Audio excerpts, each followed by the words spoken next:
Hello again, all.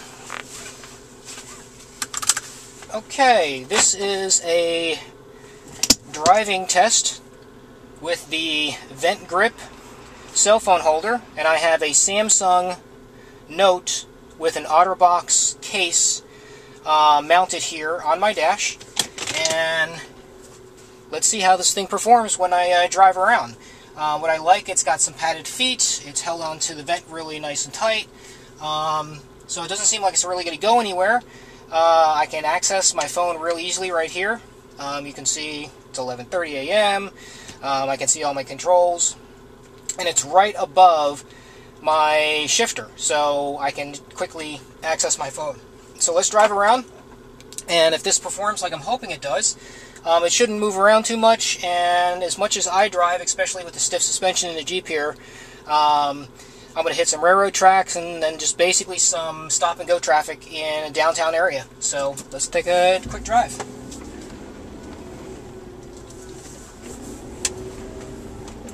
And I'll be honest with you, I'm not the slowest driver in the world. In fact, I'm a little spirited, even in my Jeep.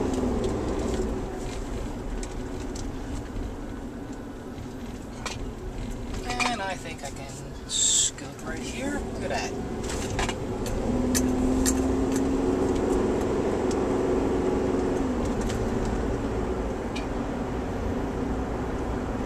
Okay, nice smooth straight road. It's holding quite nicely. I like that. And I'll point out in my last video, I also, there's little feet on the bottom that articulate out. When I have larger phones like this phablet in here, I actually like to just use the grips on the side. In one of my other videos, I was actually looking at how these mount quite well when you use larger devices, and that's kind of really what I was after, was finding a grip that held pretty tight, but can hold large phones, smaller phones, and such. And the other one is the vents are not blocked. You can see both of these vents here. I have full control and access to them. I did find some other vent mount that actually squish kind of a rubber all the way inside of your vent. Those seemed okay, but they also seemed like they blocked the vent a lot.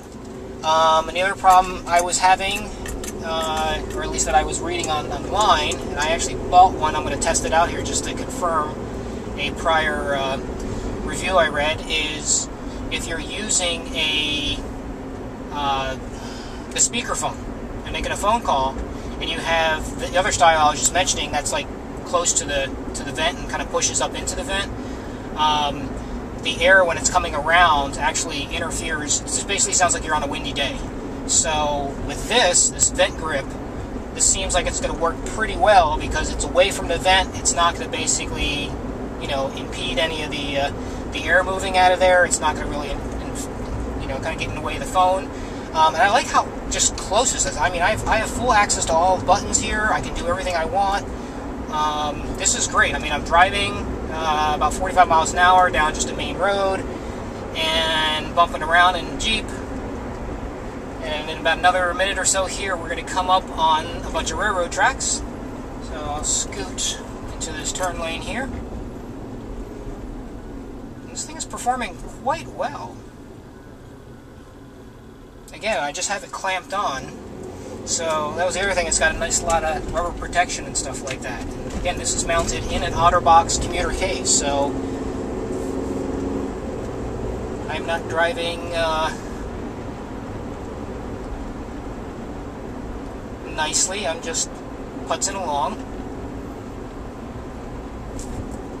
Okay, and I'm coming up on a bunch of... Okay, here we go. Okay, that was 35 mile an hour over railroad tracks in a Jeep. And that thing didn't move at all. I like that. Alright, so it seems like we're working pretty well here. Let me scoot down a little side road here. Hit a couple more potholes. So in a real-world situation, that's what I'm trying to show you here, is I'm not driving exactly how I normally would. Uh-oh, pothole. Here we go. Boom. And a couple more. Boom, boom. Okay. This thing is performing quite well. And we got traffic. A lot of stop and go. Okay, so that is the VentGrip on a driving test. I hope this answered any questions for you, and please feel free to comment. And that was my elbow hitting that.